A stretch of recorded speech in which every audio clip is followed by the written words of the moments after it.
नमस्ते, मैं हूं किशोर रजवानी। आप देख रहे हैं देश का नंबर 1 न्यूज चैनल। घड़ी इशारा कर रही है 9 बजे रात का वक्त। 100 बात की एक बात का 100 बात की एक बात में आज पुतिन के वार से अपने 7 शहरों को ज़ेलेंस्की कैसे बचाएंगे।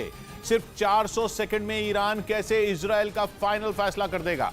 चीन के हाथ अमेरिकी बम कैसे लग गया और अब सीरिया में किसने जंग का मोर्चा खोल दिया। ब्रेकिंग न्यूज आ रही है रूस और यूक्रेन की जंग पर। पता चला है कि यूक्रेन के 7 बड़े शहरों में एक साथ हवाई हमलों की आशंका है। खैरसौन में बाजी पलटने की खबरों के बीच रूस एक बहुत बड़ा ऑपरेशन कर सकता है। G20 में ज़ेलेंस्की के भाषण के बाद यूक्रेन ने इन हमलों पर जवाब दिया है। यूक्रेन का कहना है कि ज़ेलेंस्की के दमदार भाषण के बाद रूस अपनी झुंझलाहट निकालने के लिए हमले करने वाला है, इसलिए इतने बड़े पैमाने पर हमले की योजना बनाई जा रही है। माना जा रहा है कि एक साथ यूक्रेन के कई शहरों पर बम और मिसाइलें गिराई जाएंगी। बीती रात भी यूक्रेन के 7 बड़े शहरों में सायरन बजने की आवाज सुनाई दी थी। हालांकि बाद में सायरन बंद कर दिए गए थे, लेकिन अब से थोड़ी देर पहले यूक्रेन के कई शहरों में ऐसे ही सायरन फिर से सुनाई दिए। माना जा रहा है कि रूस ने इस बार यूक्रेन पर बहुत बड़े हमले का प्लान बनाया है और यह हमला एक साथ कई शहरों में किया जाएगा। खैरसौन से रूस की सेना के लौटने को ज़ेलेंस्की ने युद्ध समाप्ति की शुरुआत बताया था। उसके अगले ही दिन यूक्रेन के 7 बड़े शहरों में हवाई हमले का सायरन बज गया। और माना जा रहा है कि ज़ेलेंस्की को जवाब देने के लिए पुतिन ने पूरी तैयारी कर ली है, इसीलिए 7 बड़े शहरों पर एक साथ हमले होने का अलर्ट है। खैरसौन से रूस की सेना के लौटने के बाद से ही यूक्रेन के हौसले बुलंद हैं। ज़ेलेंस्की ने एक दिन पहले ही रूस पर कई गंभीर आरोप लगाए थे। उन्होंने कहा था कि खैरसौन में पुतिन ने 400 से ज्यादा युद्ध अपराध किए हैं। खैरसौन को यूक्रेन की फौज अपनी बड़ी जीत मान रही है, लेकिन हकीकत यह है कि खैरसौन के साथ युद्ध का अंत नहीं हुआ, बल्कि जंग और तेज होने की अटकलें हैं। इसका सबूत तब मिला जब एक साथ यूक्रेन के 7 बड़े शहरों में एयर सायरन बजने लगे। इन शहरों में नीप्रोपेट्रोव्स्क, किरोवोह्राद, निकोलेव, ओदेसा, पुल्तावा, खार्किव और चरकासे का नाम है। ये सभी यूक्रेन के बड़े शहर हैं। अगर एक साथ इन सभी शहरों पर हमले हुए तो यूक्रेन थर्रा उठेगा। यह ऐसा हमला होगा जैसा 24 फरवरी के बाद से अब तक यूक्रेन में कभी नहीं हुआ, जिसका सीधा मतलब यह है कि यूक्रेन में आने वाले कुछ दिनों में जंग पहले से कहीं ज्यादा तेज होने वाली है। पहले ही माना जा रहा था कि खैरसौन में पीछे हटना रूस की कोई बड़ी साजिश हो सकती है। और अंदेशा तो यह है कि इस बार पुतिन के निशाने पर यूक्रेन की राजधानी कीव है, इसीलिए वो यूक्रेन की फौज का ध्यान भटकाने के लिए कोई बड़ा हमला करने वाले हैं। जिन 7 शहरों में इस बार सायरन की आवाजें सुनाई दी वो दक्षिणी और पूर्वी यूक्रेन के शहर हैं। बल्कि खैरसौन के करीब घेरा बनाने वाले शहर हैं। यूक्रेन की फौज के सारे अनुमान इन 7 शहरों पर हमले के अलर्ट ने बदल दिए। यूक्रेन ये सोचने में लगा है कि आखिर इन शहरों को निशाना बनाने के पीछे पुतिन का क्या प्लान हो सकता है। यूक्रेन ये नहीं समझ पा रहा कि इस वक्त वो इन 7 शहरों की सुरक्षा पर ध्यान दे या कीव पर ध्यान लगाए या फिर खैरसौन पर पकड़ मजबूत करे। ब्रेकिंग न्यूज है, ईरान और इजरायल के बीच बन रहे तनाव पर ईरान ने एक ऐसा ऐलान किया है जो इजरायल के साथ जंग को भड़का सकता है। ईरान ने हाइपरसोनिक मिसाइल बनाने का ऐलान किया है। दावा किया है कि ईरान की हाइपरसोनिक मिसाइल केवल 7 मिनट से भी कम वक्त में इजरायल तक पहुंच सकती है। इजरायल और ईरान के बीच पहले से तनाव बना हुआ है। इस बीच ईरान की तरफ से इजरायल का नाम लेकर इतना बड़ा ऐलान करना इजरायल को उकसाने वाला है, वो भी तब जब इजरायल पहले से ईरान के परमाणु कार्यक्रम पर भड़का हुआ है। पिछले हफ्ते इजरायल ने 3 बार सीरिया में ईरान की फौज के ठिकानों पर हवाई हमले किए थे। और इजरायल के उन हमलों में ईरान की फौज को बड़ा नुकसान होने की बात सामने आई थी। ऐसे में ईरान का नया दावा जंग का नया मोर्चा खोल सकता है। ईरान ने दावा किया कि उसने हाइपरसोनिक मिसाइल तैयार कर ली है। यह भी बताया कि उसकी हाइपरसोनिक मिसाइल को दुनिया का कोई एयर डिफेंस सिस्टम पकड़ नहीं सकता। अपनी हाइपरसोनिक मिसाइल की तारीफें उसने यहीं बंद नहीं की, बल्कि वो इजरायल को सीधी चेतावनी दे बैठा। ईरान की तरफ से यह दावा किया गया कि उसकी मिसाइल 400 सेकंड में तेल अवीव पहुंच सकती है। तेल अवीव इजरायल के पश्चिमी छोर पर बसा एक शहर है। तेल अवीव का नाम लेकर ईरान ने यह बता दिया कि पूरा इजरायल उसकी मिसाइल की जद में है। दूसरी तरफ इजरायल का मानना है कि यूक्रेन की जंग ने ईरान की हथियार फैक्ट्री को नई ऊंचाइयों तक पहुंचा दिया है। मतलब यह कि इजरायल को हाइपरसोनिक मिसाइल बनाने में रूस की भूमिका दिख रही है। हालांकि अब तक ईरान की हाइपरसोनिक मिसाइल से जुड़ी कोई खास जानकारी सामने नहीं आई है, लेकिन पता चला है कि इसकी रफ्तार आवाज से 5 गुना ज्यादा हो सकती है। दूसरी बड़ी बात यह कि दुनिया के किसी भी एयर डिफेंस सिस्टम को यह नाकाम कर सकती है। ऐसा नहीं कि डिफेंस सिस्टम को मात देकर निशाने पर पहुंच जाए, बल्कि ये डिफेंस सिस्टम को नष्ट कर सकती है। यानी एक बार अगर इजरायल के डिफेंस सिस्टम के बीच से ये मिसाइल गुजरी तो इजरायल काफी देर के लिए लाचार हो जाएगा। मतलब ये कि उसके बाद ईरान के छोटे ड्रोन और छोटी मिसाइलें भी इजरायल में दाखिल हो पाएंगी। यही वजह है कि हाइपरसोनिक मिसाइल से जुड़ा ऐलान इजरायल को सीधी चुनौती से कम नहीं है।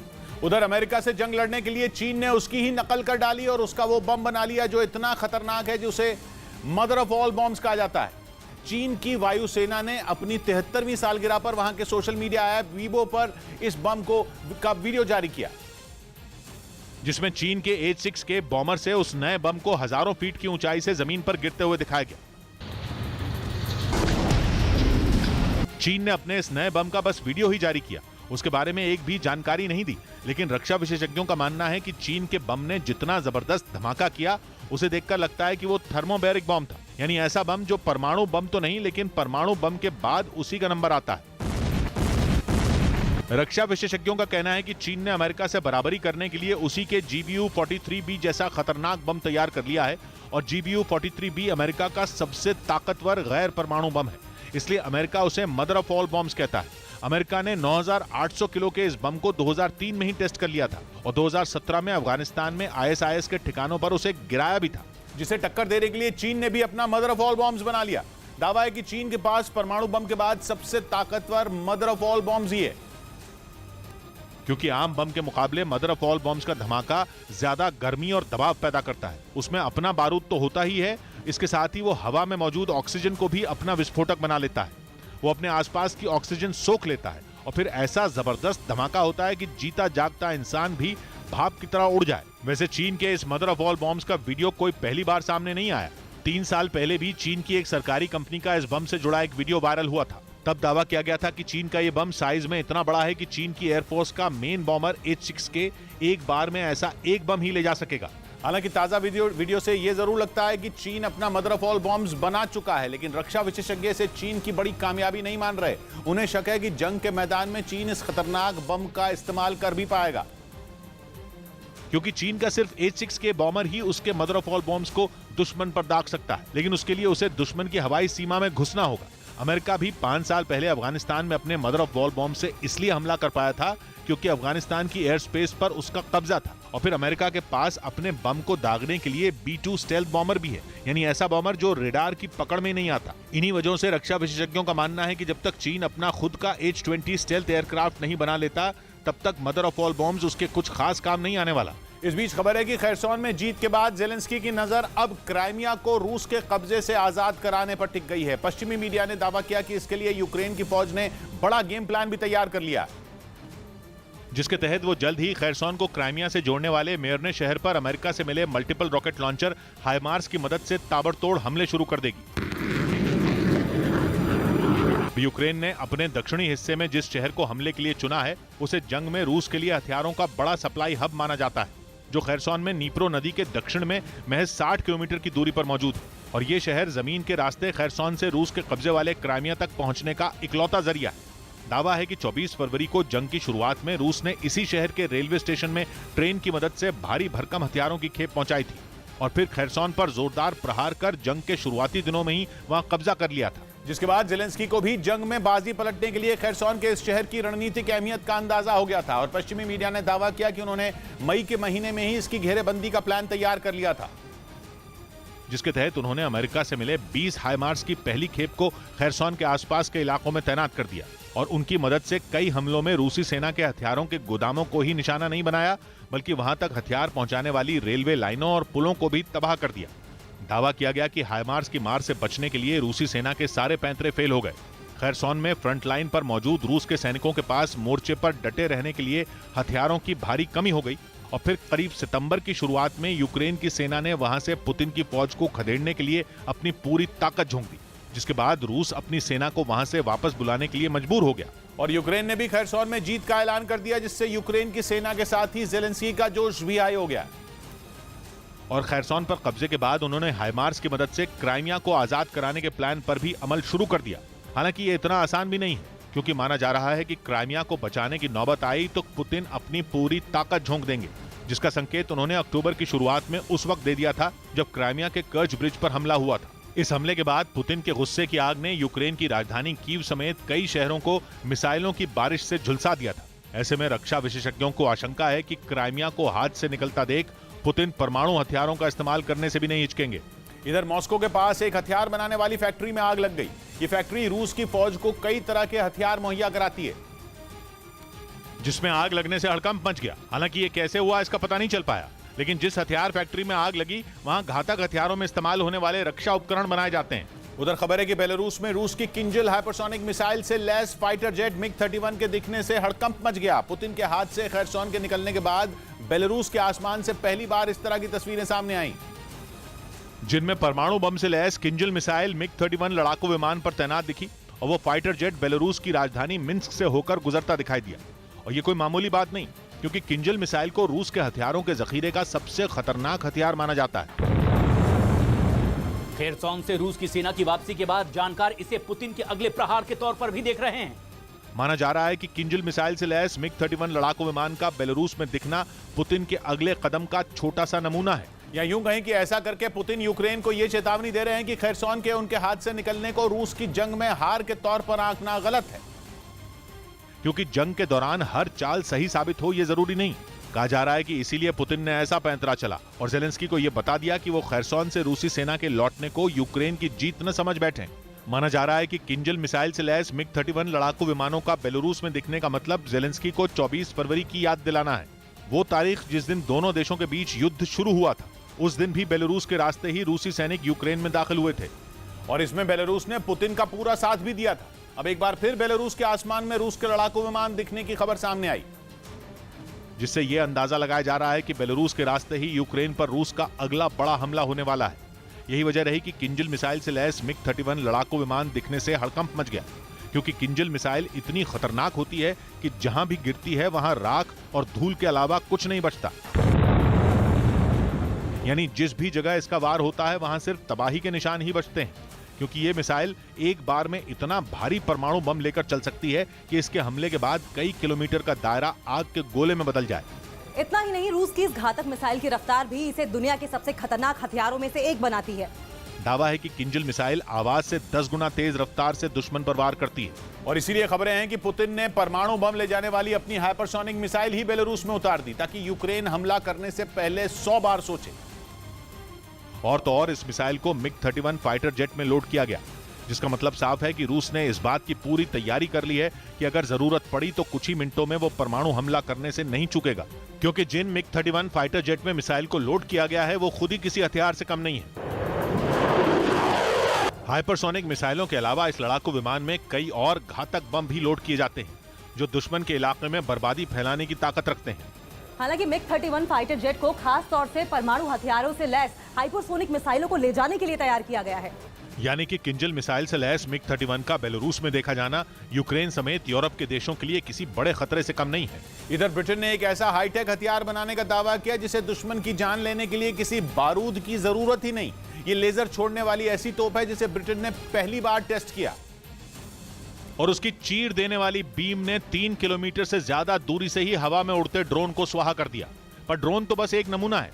दावा है कि ब्रिटेन की ये लेजर कैनन हाइपरसोनिक मिसाइलों और पृथ्वी की कक्षा में चक्कर लगाते सैटेलाइटों को भी मार गिरा सकती है।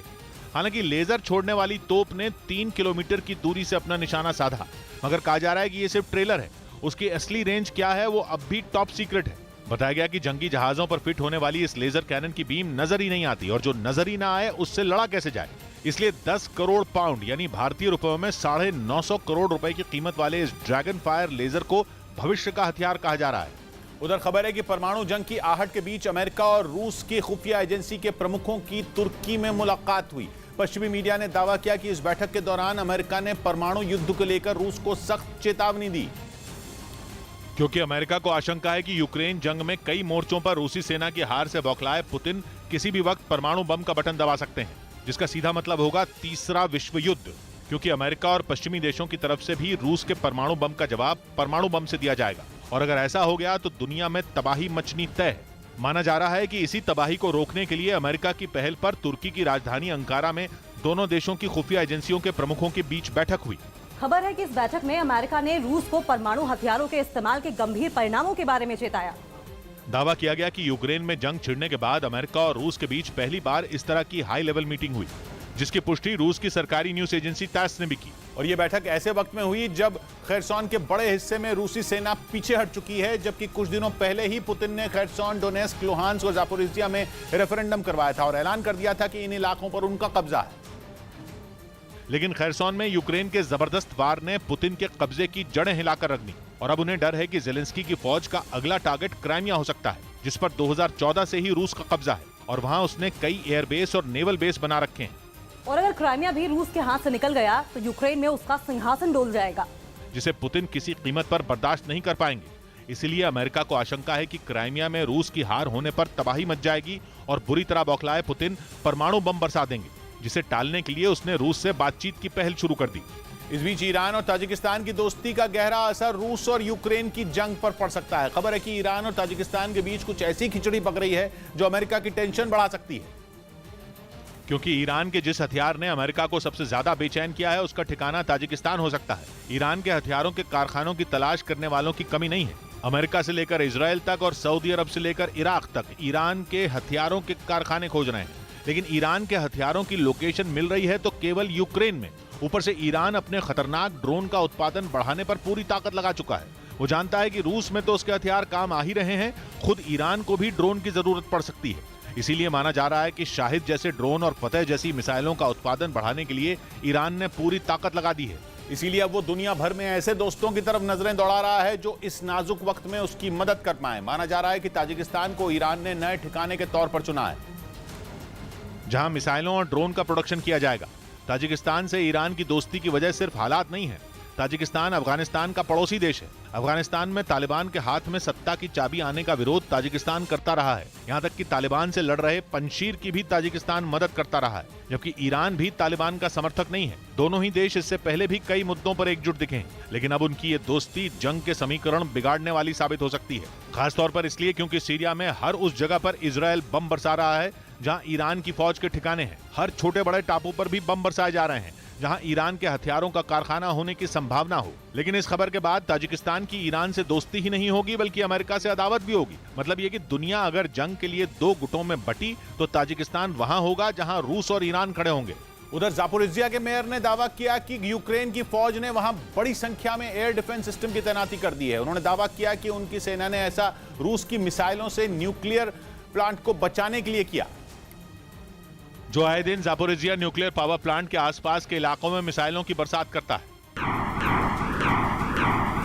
कई बार तो रूस की मिसाइलें प्लांट के इतने नजदीक गिरी कि लोगों की सांसें रुक गई, क्योंकि डर इस बात का है कि अगर एक भी मिसाइल प्लांट से टकरा गई तो फिर ऐसा रेडियो एक्टिव तूफान आएगा जो हजारों लोगों को मौत की नींद सुला देगा।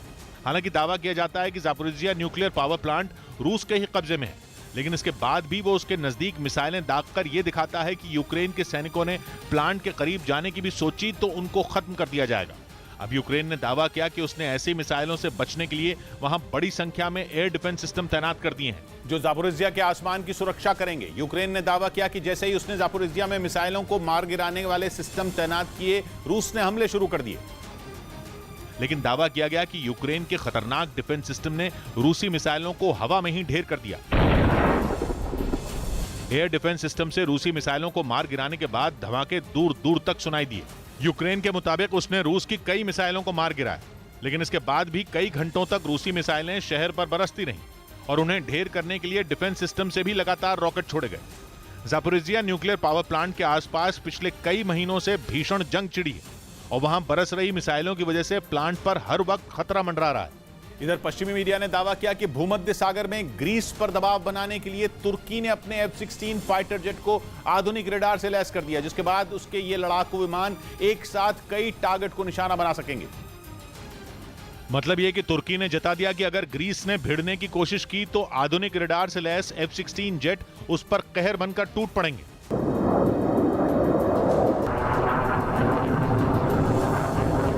असल में भूमध्य सागर के टापुओं पर हक के मुद्दे पर तुर्की का ग्रीस के साथ 36 का आंकड़ा है और हाल के दिनों में दोनों देशों के बीच तनाव चरम पर पहुंच चुका है। इस तनाव के बीच पिछले दिनों तुर्की ने अपने लड़ाकू विमानों की ताकत दिखाने के लिए मिलिट्री ड्रिल भी की थी और अब तो उसने F-16 लड़ाकू विमान को ऐसा यानी actively electronically scanned array radar से लैस करने का दावा कर दिया, जो फाइटर जेट को एक साथ कई टारगेट को ट्रैक करने और उन पर हमला करने की ताकत देता है। दावा किया गया कि इस रडार से लैस होने के बाद F-16 जेट ग्रीस की तरफ से होने वाली किसी भी हरकत का समय रहते पता लगा लेंगे और इनकी मदद से वो भूमध्य सागर में ग्रीस के लड़ाकू विमानों पर नजर रख सकेगा, जिस पर वो लगातार अपनी हवाई सीमा में घुसपैठ का आरोप लगाता रहा है। और ये सब हो रहा है ग्रीस और तुर्की के भूमध्य सागर में मौजूद गैस और तेल के लिए जारी सालों पुराने झगड़े की वजह से। दोनों देश एक दूसरे को अपनी सैन्य ताकत दिखाकर इस इलाके में अपनी पकड़ मजबूत करना चाहते हैं, जिसके लिए तुर्की ने पिछले साल अक्टूबर में अमेरिका से 40 F-16 फाइटर जेट खरीदने की इच्छा जाहिर की थी। साथ ही उसने अपनी वायुसेना के बेड़े में मौजूद F-16 लड़ाकू विमानों को अपग्रेड करने के लिए किट देने की भी मांग की थी। लेकिन जब अमेरिका से लाख मिन्नतों के बावजूद इस पर बात नहीं बनती दिखी तो तुर्की ने ग्रीस पर दबाव बढ़ाने के लिए F-16 जेट को खुद ही अपग्रेड करने का फैसला कर लिया और उन्हें आधुनिक रडार से लैस कर दिया। जबकि ग्रीस के खिलाफ हवाई सीमा की सुरक्षा को मजबूत करने के लिए उसे स्पेन का साथ भी मिल गया। पश्चिमी मीडिया ने दावा किया कि स्पेन ने तुर्की के साथ किया गया पेट्रियट मिसाइल डिफेंस सिस्टम का करार आगे बढ़ा लिया, जो कोई मामूली मिसाइल डिफेंस सिस्टम नहीं है, बल्कि दुनिया के कई देश दुश्मन के हवाई हमलों से बचने के लिए इसका इस्तेमाल करते हैं। चाहे लड़ाकू विमान हो या फिर मिसाइल, ये उन्हें हवा में ही खत्म कर देता है। इसमें लगे शक्तिशाली रडार की रेंज करीब 100 किलोमीटर है और ये एक बार में 100 टारगेट ट्रैक कर सकता है। इसीलिए तुर्की ने स्पेन से अपने देश में इसकी तैनाती को आगे बढ़ाने की गुजारिश की थी, जिसे स्पेन ने मान लिया। जिसका मतलब यह हुआ कि तुर्की के लिए पेट्रियट की मदद से भूमध्य सागर में ग्रीस के लड़ाकू विमानों पर नकेल कसना आसान हो जाएगा। इस बीच G20 शिखर सम्मेलन में चीन के राष्ट्रपति शी जिनपिंग पुतिन के खिलाफ बोलने से बचते नजर आए। हालांकि उन्होंने यूक्रेन जंग को रोकने का समर्थन किया, लेकिन उन्होंने इसके लिए पुतिन को जिम्मेदार मानने से इनकार कर दिया। और तो और शी जिनपिंग ने आरोप लगाया कि युद्ध को भड़काने का काम अमेरिका और पश्चिमी देशों ने किया, जिसकी कीमत यूक्रेन को चुकानी पड़ी। उधर खैरसॉन के कई इलाकों से रूसी सेना के भागने के बाद वहां पहुंचे जेलेंस्की ने शहर में यूक्रेन का झंडा फहराया। हालांकि अब भी खैरसॉन प्रांत के ज्यादातर इलाकों पर रूसी सेना का कब्जा होने का दावा किया जा रहा है, लेकिन एक रोज पहले खैरसॉन शहर में मौजूद जेलेंस्की ने वहां की जीत को जंग के अंत की शुरुआत करार दिया। क्योंकि खैरसॉन शहर को रूस के हाथों से छीनने के लिए यूक्रेन की सेना ने एड़ी चोटी का जोर लगा दिया था। बिना रुके और बिना थके यूक्रेन के जवान करीब 9 महीने तक शहर से रूसी सेना को खदेड़ने के लिए जोरदार वार करते रहे। हालांकि रूस ने भी ठान रखा था कि खैरसॉन उसके हाथों से फिसलने न पाए और इसीलिए उसकी सेना ने भी यूक्रेन के हर वार का उतनी ही ताकत से जवाब दिया। लेकिन पश्चिमी देशों से मिले घातक हथियारों के आगे पुतिन के सैनिकों को घुटने टेकने पड़े और वो खैरसॉन शहर को खाली करके भाग गए। जिसके बाद यूक्रेन के राष्ट्रपति जेलेंस्की खैरसॉन पहुंचे और वहां उन्होंने यूक्रेन का झंडा फहराया। उन्होंने वहां रूसी सेना से लड़ने वाले जवानों को सम्मानित भी किया। और जश्न मनाती खैरसॉन की जनता के बीच एक रोज पहले उन्होंने ये ऐलान कर दिया कि पुतिन ने जिस जंग को छेड़ा है उसका अंत जल्द ही होगा। इस दौरान जेलेंस्की हाई मार्च का जिक्र करना नहीं भूले, जिसके वार ने खैरसॉन शहर से रूसी सेना के पैर उखाड़ दिए। क्योंकि जब से अमेरिका ने यह मल्टीपल रॉकेट लॉन्चर यूक्रेन को दिया है, युद्ध की शक्ल ही बदल गई। हमले के बाद यूक्रेन के कई इलाकों में तेजी से आगे बढ़ रही रूसी सेना के कदम ठिठक गए। हाई मार्च से बरसते रॉकेटों ने पुतिन की फौज के अधिकारियों की रणनीति को तहस नहस कर दिया। खार्किव से लेकर डॉनबास तक अमेरिका के इस हथियार ने रूस के सैनिकों पर कहर ढा दिया। उनके टैंक, बख्तरबंद गाड़ियां और हथियारों के गोदाम हाई मार्च की मार से तबाह हो गए। खुद रूस ने भी कई मौकों पर इस बात को माना कि अमेरिका ने हाई मार्च देकर यूक्रेन को दूसरी जिंदगी दी और खैरसॉन पहुंचे जेलेंस्की ने इसके लिए बाइडेन को थैंक्स कहा। जेलेंस्की ने सिर्फ अमेरिका ही नहीं, मदद के लिए यूरोप का भी आभार जताया। लेकिन खैरसॉन की जमीन पर जेलेंस्की का पैर रखना रूस को जरा भी नहीं भाया। दावा किया गया कि रूस की सरकार के प्रवक्ता ने जेलेंस्की के दौरे पर पूरी तरह चुप्पी साध ली। हालांकि उन्होंने खैरसॉन को रूस का हिस्सा जरूर बता दिया और इसके जरिए रूस ने एक बार फिर यह जताने की कोशिश की कि यूक्रेन की सेना ने उसके इलाके पर हमला किया। यानी रूस के मुताबिक खैरसॉन पर उसने कब्जा नहीं किया था, बल्कि यूक्रेन ने अब उस पर जबरन कब्जा जमा लिया। लेकिन रूस के इस दावे को खैरसॉन के लोगों ने ही गलत साबित कर दिया, क्योंकि खैरसॉन शहर को रूस के हाथों से आजाद कराने के बाद लोगों ने हर जगह यूक्रेन के सैनिकों का स्वागत किया। जेलेंस्की के खैरसॉन पहुंचने के बाद भी सैकड़ों लोगों ने सड़कों पर उतरकर जीत के लिए उन्हें बधाई दी। कई लोग तो इमारतों की खिड़कियों से भी हाथ हिलाकर जेलेंस्की का स्वागत करते दिखाई दिए। और इस बीच चीन और रूस को जवाब देने के लिए ऑकस में शामिल तीनों देशों ने समंदर में ड्रिल की। अमेरिका, ब्रिटेन और ऑस्ट्रेलिया, ये तीनों देश ऑकस का हिस्सा हैं, जिन्होंने इंडो पैसिफिक रीजन में साझा युद्ध अभ्यास किया और अपने दुश्मनों को अपने ड्रोन, लड़ाकू विमानों और मिसाइलों की ताकत दिखाई। ये पहली बार है जब अमेरिका ने ऑस्ट्रेलिया और ब्रिटेन के साथ इस तरह का कोई अभ्यास किया और अपने दर्जनों हथियारों और उनकी तकनीक से वॉर प्रैक्टिस की। इस अभ्यास में अमेरिका के F-35 लड़ाकू विमानों ने हिस्सा लिया। इसके अलावा ऑस्ट्रेलिया के 200 सैनिक इस ड्रिल का हिस्सा बने। तीनों देशों ने इस ड्रिल में टैक्टिकल कम्युनिकेशन की भी प्रैक्टिस की, मतलब युद्ध के समय एक दूसरे से संपर्क में कैसे रहें। ऑकस में शामिल देशों ने इसका अभ्यास किया। पिछले कुछ दिनों में अमेरिका ने इस पर खास काम किया है, क्योंकि इस मामले में चीन और रूस की तकनीक भी हाईटेक है। पिछले कुछ महीनों से चीन ऑस्ट्रेलिया की सुरक्षा के लिए चिंता बना हुआ है, क्योंकि खबर है कि वो समंदर में उसके खिलाफ साजिश रच रहा है। जिसके बाद अमेरिका ने ऑस्ट्रेलिया की मदद के लिए B-52 बॉम्बर देने का फैसला किया। यही नहीं, ऑस्ट्रेलिया को इस बात का भरोसा है कि चीन की चाल फेल करने के लिए अमेरिका उसकी हर मुमकिन मदद करेगा। इसी वजह से वो ताइवान के मुद्दे पर अमेरिका के साथ खड़ा हो गया। अब तीनों देश समंदर में जॉइंट ड्रिल कर रहे हैं, जो चीन और उसके दोस्त रूस दोनों के लिए परेशानी बढ़ाने वाली बात है। इधर रूस का दावा है कि उसने यूक्रेन युद्ध में अमेरिकी हथियारों का दम निकाल दिया है। जंग की शुरुआत से ही अमेरिका यूक्रेन को एक से बढ़कर एक हथियार दे रहा है, जिनकी मदद से यूक्रेन अब तक रूस जैसे शक्तिशाली देश का सामना करता आया है। अगर जेलेंस्की के सैनिकों को अमेरिकी रॉकेट, बम और मिसाइलें नहीं मिलती तो वो पुतिन की फौज के सामने इतने दिनों तक नहीं टिक पाते। यूं तो अमेरिका के सभी हथियार यूक्रेन के बहुत काम आए, लेकिन उसके लिए अमेरिकी हाइमार्स गेम चेंजर साबित हुआ, क्योंकि जब से अमेरिका ने ये मल्टीपल रॉकेट लॉन्चर यूक्रेन को दिया है, इस युद्ध में यूक्रेन का पलड़ा भारी हो गया। इसके इस्तेमाल से जेलेंस्की के सैनिक न केवल तेजी से आगे बढ़े, बल्कि उन्होंने कई इलाकों से रूसी सेना को भागने पर मजबूर भी कर दिया। और इसी हाइमार्स ने खार्किव से लेकर खैरसोन तक यूक्रेन की सेना को नई ताकत दी, जिसकी बदौलत जेलेंस्की की फौज कई इलाकों को रूसी सेना से छीनकर अपनी मुट्ठी में कर चुकी है। और हाइमार्स के अलावा अमेरिकी M777 हॉवित्जर भी यूक्रेन के बड़े काम आई। कहा जाता है कि इन दोनों हथियारों ने ही पुतिन की सेना की नाक में दम कर दिया। लेकिन रूस का दावा है कि उसने अमेरिका के इन्हीं हथियारों की हवा निकाल दी। मतलब पुतिन की फौज ने बड़ी संख्या में हाइमार्स और M777 तोप को तबाह कर दिया। इसके अलावा रूस ने बड़े पैमाने पर अमेरिकी रेडार सिस्टम को भी निशाना बनाने का दम भरा। रूस की तरफ से इसका एक वीडियो भी जारी किया गया, जिसमें यूक्रेन में तैनात अमेरिका का रेडार सिस्टम हमले के बाद आग के गोले में तब्दील हो गया। रूस का दावा है कि इसी तरह उसने अमेरिका के कई हथियारों को नष्ट किया है। इस बीच रूस को सबक सिखाने के लिए यूक्रेन ने अपनी नौसेना के लिए ड्रोन आर्मी बनाने की तैयारी की है। इसके लिए यूक्रेन ने 100 जंगी ड्रोन को अपनी नौसेना के बेड़े में शामिल करने का लक्ष्य रखा है, जिनके दम पर उसकी कोशिश समंदर में भी पुतिन की सेना को कड़ी चुनौती देने की है, ताकि वो जोरदार पलटवार कर रूसी फौज को खदेड़ सके। क्योंकि कहा जा रहा है कि खैरसोन में मिली कामयाबी ने जेलेंस्की के सैनिकों का जोश आसमान पर पहुंचा दिया है। वो यूक्रेन जिसे युद्ध की शुरुआत में बेहद कमजोर आंका जा रहा था, उसने इस दावे को गलत साबित कर दिया। माना जा रहा था कि रूस जैसे महाशक्तिशाली देश के सामने यूक्रेन कुछ दिन भी टिक जाए तो उसके लिए बहुत बड़ी बात होगी। लेकिन जेलेंस्की के सैनिकों ने हार न मानते हुए करीब 9 महीने तक रूस के हमले को न केवल सहा, बल्कि कई मोर्चों पर उन्हें मुंह तोड़ जवाब भी दिया। इसके बाद यूक्रेन ने धीरे धीरे रूसी सेना के कब्जे से कई इलाकों को छुड़ा भी लिया। हालांकि इस युद्ध में यूक्रेन को अगर अमेरिका समेत दुनिया के कई देशों का साथ नहीं मिला होता तो इसकी कल्पना तक नहीं की जा सकती थी, क्योंकि जंग की शुरुआत से ही यूक्रेन को रूस से भिड़ने के लिए हथियारों की कभी कमी नहीं पड़ी।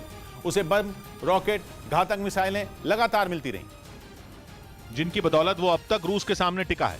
और अब तो उसने ड्रोन आर्मी बनाने की भी तैयारी कर ली है। वो इसलिए क्योंकि इस जंग के बाद दुनिया के सभी देश ड्रोन की अहमियत को अच्छी तरह जान चुके हैं। चाहे वो तुर्की का बारकताश TB2 ड्रोन हो, जिसके दम पर यूक्रेन की फौज ने रूसी सेना से हारी हुई बाजी पलट कर रख दी थी, या फिर ईरान का शाहिद 136 आत्मघाती ड्रोन हो, जो पुतिन के सैनिकों के बड़े काम आ रहा है।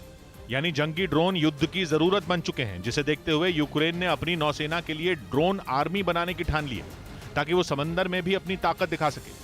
यूक्रेन की तरफ से इसका एक वीडियो भी जारी किया गया, जिसके जरिए यूक्रेन ने दुनिया के सभी देशों से आर्थिक मदद की अपील की, ताकि वो अपने अभियान को जल्द से जल्द पूरा कर सके।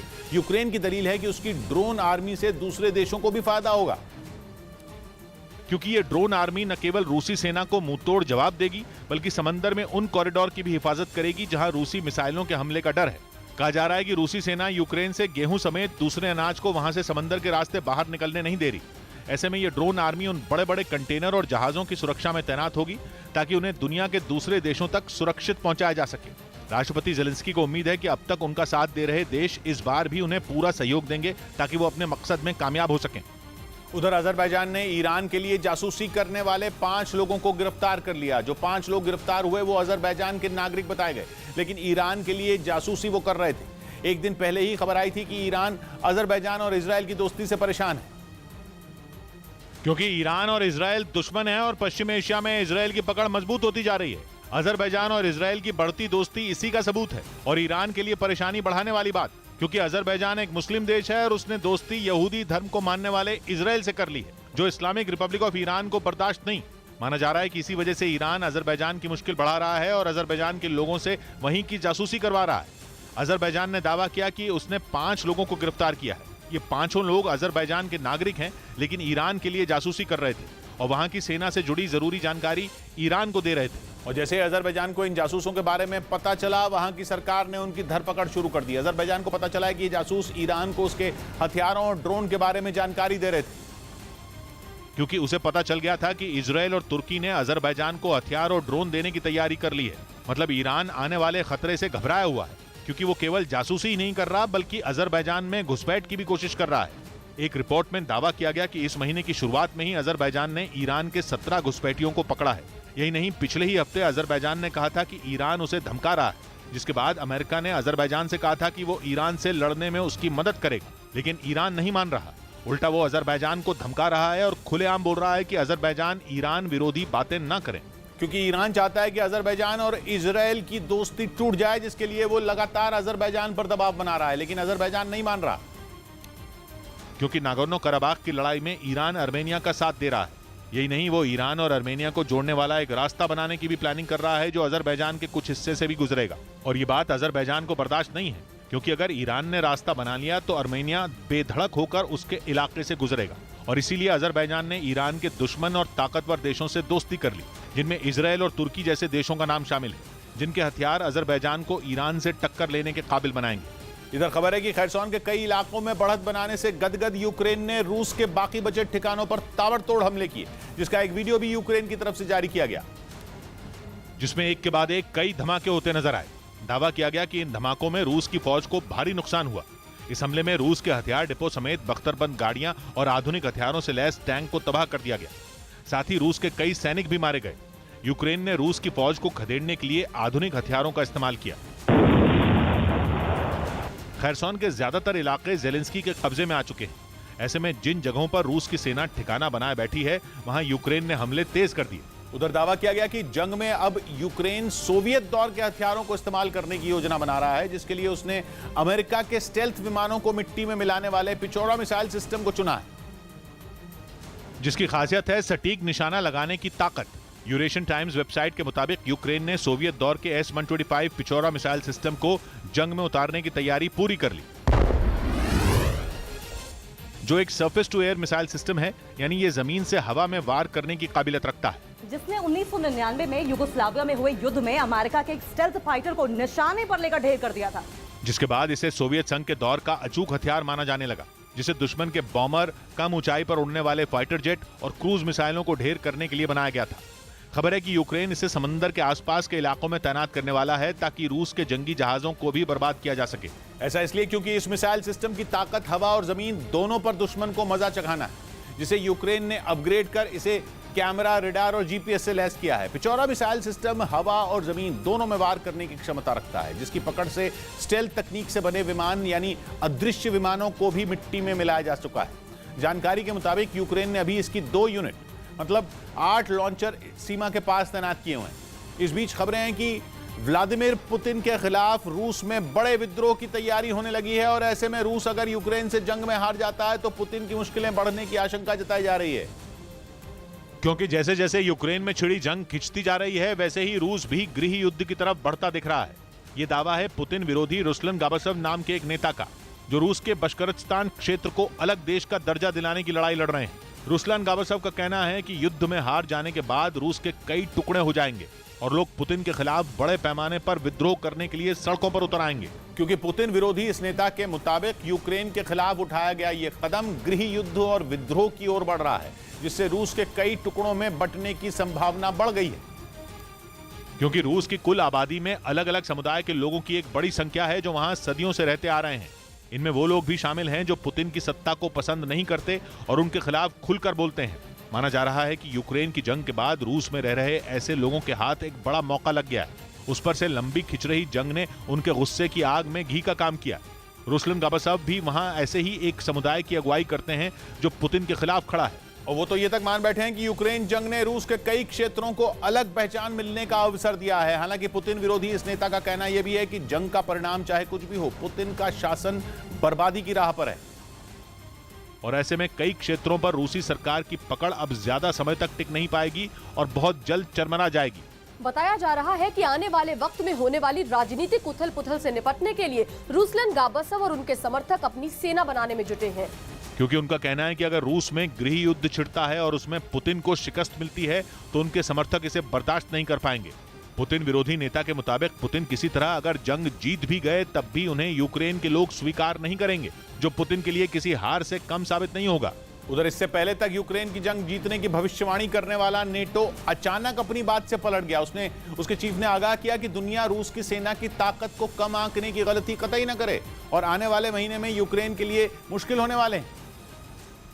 जबकि इससे पहले नेटो के सेक्रेटरी जनरल येंस स्टोल्टनबर्ग ने कहा था कि अगर पश्चिमी देश यूक्रेन को हथियार दें, उसकी मदद करें तो वो रूस को हरा सकता है। लेकिन अब उन्हीं नेटो चीफ ने कहा है कि आने वाला समय यूक्रेन के लिए काफी मुश्किल होगा, क्योंकि पुतिन का प्लान सर्दियों में यूक्रेन को जमाने और अंधेरे में डुबोए रखने का है।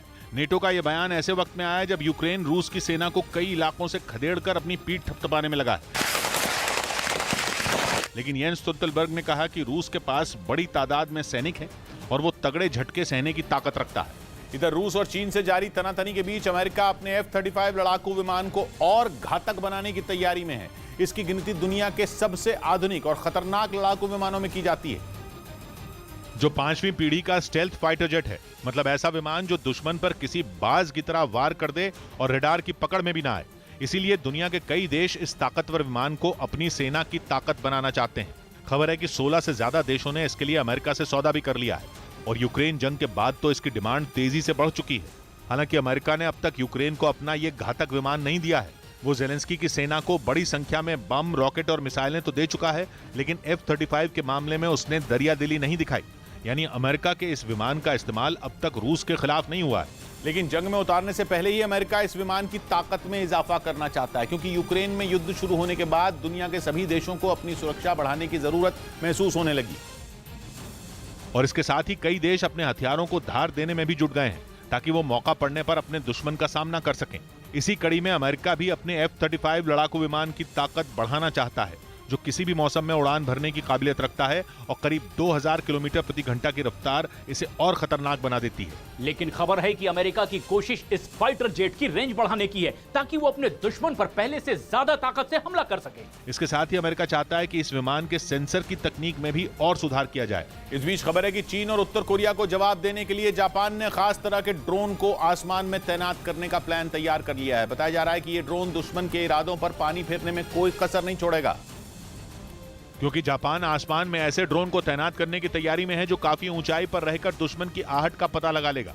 कहा जा रहा है कि जापान को इस ड्रोन से दुश्मन का पता लगाने के साथ उसे ट्रैक करने में भी मदद मिलेगी। यही नहीं, इस ड्रोन के जरिए दुश्मन की तरफ से दागी गई मिसाइलों को टारगेट भी किया जा सकता है। खबरें तो यहां तक हैं कि जापान का यह ड्रोन इतना एडवांस्ड है कि वो हाइपरसोनिक मिसाइलों को भी अपने निशाने पर लेने की क्षमता रखता है। इतना ही नहीं, जापान के इस ड्रोन में दूसरे ड्रोन की तुलना में आसमान में काफी देर तक रहने की काबिलियत भी है। खबर है कि जापान फिलहाल इस तरह के ड्रोन की तैनाती पर काम कर रहा है और दुश्मन के खिलाफ उसका इस ड्रोन को जल्द से जल्द तैनात करने का प्लान है। बताया जा रहा है कि चीन और उत्तर कोरिया को जवाब देने के लिए जापान अपने ड्रोन को 20,000 मीटर की ऊंचाई पर तैनात करेगा, ताकि दुश्मन चाहकर भी जापान में दाखिल होने से पहले कई बार सोचे। जापान के पास अभी जो मिसाइल डिफेंस सिस्टम है वो उत्तर कोरिया और चीन की घातक हाइपरसोनिक मिसाइलों का पहले से ही पता नहीं लगा पाता। जापान की यही परेशानी आसमान में ऊंचाई पर तैनात होने वाले ड्रोन से खत्म हो जाएगी। उधर ब्रिटेन ने रूस के खतरनाक हेलीकॉप्टर का-52 की ताकत घटने का दावा किया। ब्रिटेन के मुताबिक जंग में रूस के कई हेलीकॉप्टर यूक्रेन ने मिट्टी में मिला दिए, लेकिन फिर भी वो इनके दम पर यूक्रेन को डराने की कोशिश में लगा हुआ है, जिसकी एक झलक दिखी चीन के जीहाई में चल रहे सालाना एयर शो में, जहां रूस ने अपने इस खूंखार हेलीकॉप्टर का कहर बरपाते हुए एक वीडियो भी जारी किया। वीडियो में रूस का का-52 हेलीकॉप्टर यूक्रेन के ठिकानों पर मिसाइलें बरसाता नजर आया। लेकिन ब्रिटेन का दावा है कि दुनिया के कई देश अब का-52 से ज्यादा दिलचस्पी रूस के बाकी 2 लड़ाकू हेलीकॉप्टरों में ले रहे हैं। जिसके बाद चीन में जारी एयर शो में रूस के Mi-28NE और Mi-171SH हेलीकॉप्टरों की डिमांड बढ़ गई है। लेकिन रूस ये मानने को तैयार नहीं। उसे लगता है कि दुनिया में उसके खतरनाक का-52 की टक्कर का कोई भी हेलीकॉप्टर अभी तक मौजूद नहीं। हालांकि इन हेलीकॉप्टरों की मांग में आई कमी की एक वजह जंग में हुए नुकसान को भी माना जा रहा है। ब्रिटेन का दावा है कि रूस के बेड़े में शामिल 25% से ज्यादा हेलीकॉप्टर यूक्रेन ने ढेर कर दिए, जिसके बाद इनकी ताकत पर सवाल उठने लगे। इधर जंग के बीच कनाडा ने यूक्रेन को बड़ी आर्थिक मदद देने का ऐलान किया, जिसका इस्तेमाल ज़ेलेंस्की युद्ध में कर सके। और अपनी सैन्य ताकत बढ़ा सकें। इसलिए कनाडा यूक्रेन को 500 मिलियन कैनेडियन डॉलर यानी भारतीय रुपयों में करीब 3000 करोड़ रुपए देगा। कनाडा ने यह भी साफ किया कि वो रूस की क्रूरता और अन्याय के खिलाफ यूक्रेन के साथ कंधे से कंधा मिलाकर खड़ा रहेगा। उधर दावा किया गया कि रूस जंग में मारे गए जाम्बिया के छात्र की मौत की जांच करेगा। जाम्बिया की सरकार का आरोप है कि रूस की जेल में बंद उस छात्र को जबरन युद्ध में भेजा गया, जहां यूक्रेन के सिपाहियों ने उसकी जान ले ली, जिसके बाद पुतिन पर लोगों को जबरन जंग में भेजने का आरोप लगाया गया। हालांकि हंगामा बढ़ने के बाद रूस के विदेश मंत्रालय ने इस मामले की जांच के आदेश दे दिए। इस बीच यूक्रेन ने रूस के ठिकाने पर हमले का एक और वीडियो जारी किया, जिसमें उसका ड्रोन रूस के सैनिकों पर कहर बरपाता दिखा, जिससे रूस का ठिकाना थर्रा उठा। बम के जमीन पर गिरते ही जोरदार धमाका हुआ और पुतिन के सैनिक वहीं गिर पड़े। इसके बाद जो हुआ, ब्रेक के बाद, और इजरायल के उन हमलों में ईरान की फौज को बड़ा नुकसान होने की बात सामने आई थी। ऐसे में ईरान का नया दावा जंग का नया मोर्चा खोल सकता है। ईरान ने दावा किया कि उसने हाइपरसोनिक मिसाइल तैयार कर ली है। यह भी बताया कि उसकी हाइपरसोनिक मिसाइल को दुनिया का कोई एयर डिफेंस सिस्टम पकड़ नहीं सकता। अपनी हाइपरसोनिक मिसाइल की तारीफें उसने यहीं बंद नहीं की, बल्कि वो इजरायल को सीधी चेतावनी दे बैठा। ईरान की तरफ से यह दावा किया गया कि उसकी मिसाइल 400 सेकंड में तेल अवीव पहुंच सकती है। तेल अवीव इजरायल के पश्चिमी छोर पर बसा एक शहर है। तेल अवीव का नाम लेकर ईरान ने यह बता दिया कि पूरा इजरायल उसकी मिसाइल की जद में है। दूसरी तरफ इजरायल का मानना है कि यूक्रेन की जंग ने ईरान की हथियार फैक्ट्री को नई ऊंचाइयों तक पहुंचा दिया है। मतलब यह कि इजरायल को हाइपरसोनिक मिसाइल बनाने में रूस की भूमिका दिख रही है। हालांकि अब तक ईरान की हाइपरसोनिक मिसाइल से जुड़ी कोई खास जानकारी सामने नहीं आई है, लेकिन पता चला है कि इसकी रफ्तार आवाज से 5 गुना ज्यादा हो सकती है। दूसरी बड़ी बात यह कि दुनिया के किसी भी एयर डिफेंस सिस्टम को यह नाकाम कर सकती है। ऐसा नहीं कि डिफेंस सिस्टम को मात देकर निशाने पर पहुंच जाए, बल्कि ये डिफेंस सिस्टम को नष्ट कर सकती है। यानी एक बार अगर इजरायल के डिफेंस सिस्टम के बीच से ये मिसाइल गुजरी तो इजरायल काफी देर के लिए लाचार हो जाएगा। मतलब ये कि उसके बाद ईरान के छोटे ड्रोन और छोटी मिसाइलें भी इजरायल में दाखिल हो पाएंगी। यही वजह है कि हाइपरसोनिक मिसाइल से जुड़ा ऐलान इजरायल को सीधी चुनौती से कम नहीं है। उधर अमेरिका से जंग लड़ने के लिए चीन ने उसकी ही नकल कर डाली और उसका वो बम बना लिया जो इतना खतरनाक है, जिसे मदर ऑफ ऑल बॉम्ब्स कहा जाता है। चीन की वायुसेना ने अपनी 73वीं सालगिरह पर वहां के सोशल मीडिया ऐप वीबो पर इस बम का वीडियो जारी किया, जिसमें चीन के H-6 के बॉमर से उस नए बम को हजारों फीट की ऊंचाई से जमीन पर गिरते हुए दिखाया गया। चीन ने अपने इस नए बम का बस वीडियो ही जारी किया, उसके बारे में एक भी जानकारी नहीं दी। लेकिन रक्षा विशेषज्ञों का मानना है कि चीन के बम ने जितना जबरदस्त धमाका किया, उसे देखकर लगता है कि वो थर्मोबैरिक बम था। यानी ऐसा बम जो परमाणु बम तो नहीं, लेकिन परमाणु बम के बाद उसी का नंबर आता है। रक्षा विशेषज्ञों का कहना है कि चीन ने अमेरिका से बराबरी करने के लिए उसी के GBU-43B जैसा खतरनाक बम तैयार कर लिया है, और GBU-43B अमेरिका का सबसे ताकतवर गैर परमाणु बम है। इसलिए अमेरिका उसे मदर ऑफ ऑल बॉम्ब्स कहता है। अमेरिका ने 9800 किलो के इस बम को 2003 में ही टेस्ट कर लिया था, और 2017 में अफगानिस्तान में ISIS के ठिकानों पर उसे गिराया भी था, जिसे टक्कर देने के लिए चीन ने भी अपना मदर ऑफ ऑल बॉम्ब्स बना लिया। दावा है कि चीन के पास परमाणु बम के बाद सबसे ताकतवर मदर ऑफ ऑल बॉम्ब्स ही है, क्योंकि आम बम के मुकाबले मदर ऑफ ऑल बॉम्ब्स का धमाका ज्यादा गर्मी और दबाव पैदा करता है। उसमें अपना बारूद तो होता ही है, इसके साथ ही वो हवा में मौजूद ऑक्सीजन को भी अपना विस्फोटक बना लेता है। वो अपने आसपास की ऑक्सीजन सोख लेता है और फिर ऐसा जबरदस्त धमाका होता है कि जीता जागता इंसान भी भाप की तरह उड़ जाए। वैसे चीन के इस मदर ऑफ ऑल बॉम्ब्स का वीडियो कोई पहली बार सामने नहीं आया। 3 साल पहले भी चीन की एक सरकारी कंपनी का इस बम से जुड़ा एक वीडियो वायरल हुआ था। तब दावा किया गया था कि चीन का ये बम साइज में इतना बड़ा है कि चीन की एयरफोर्स का मेन बॉमर H-6 के एक बार में ऐसा एक बम ही ले जा सकेगा। हालांकि ताजा वीडियो से यह जरूर लगता है कि चीन अपना मदर ऑफ ऑल बॉम्ब्स बना चुका है, लेकिन रक्षा विशेषज्ञ इसे चीन की बड़ी कामयाबी नहीं मान रहे। उन्हें शक है कि जंग के मैदान में चीन इस खतरनाक बम का इस्तेमाल कर भी पाएगा, क्योंकि चीन का सिर्फ H-6 के बॉमर ही उसके मदर ऑफ ऑल बॉम्ब्स को दुश्मन पर दाग सकता है, लेकिन उसके लिए उसे दुश्मन की हवाई सीमा में घुसना होगा। अमेरिका भी 5 साल पहले अफगानिस्तान में अपने मदर ऑफ ऑल बॉम्ब से इसलिए हमला कर पाया था क्योंकि अफगानिस्तान की एयर स्पेस पर उसका कब्जा था, और फिर अमेरिका के पास अपने बम को दागने के लिए B-2 स्टेल्थ बॉमर भी है, यानी ऐसा बॉमर जो रेडार की पकड़ में नहीं आता। इन्हीं वजहों से रक्षा विशेषज्ञों का मानना है कि जब तक चीन अपना खुद का H-20 स्टेल्थ एयरक्राफ्ट नहीं बना लेता, तब तक मदर ऑफ ऑल बॉम्ब्स उसके कुछ खास काम नहीं आने वाला।